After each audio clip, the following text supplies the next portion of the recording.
Hello guys welcome to my mini blog. Hi करो दी जनकर चेहरा देखी जना पड़े पेसेंट आम देखिए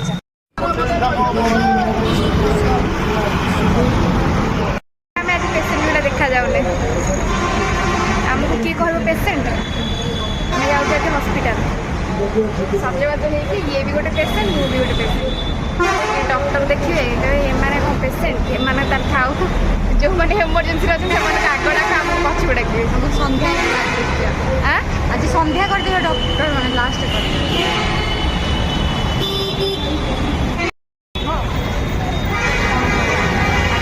हस्पिटाल जाते देह भी भल ना मन भी भल ना देह भल ना लिपस्टिक लगे हस्पिटाल जाऊँ लिपस्टिक है लेडीज को इम्पोर्टाट जिन जोटा कि किसी भी न लगे कि लिपस्टिक ऑब्वियसली टिके लगे।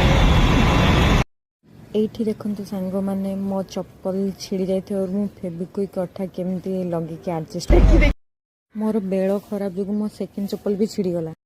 एबे आमे हॉस्पिटल पाखापाखि हो गलणी। एबे मो बस रु ओल्हे फाइनली आमे हॉस्पिटल पहुंची गलु। Then next part next video रे।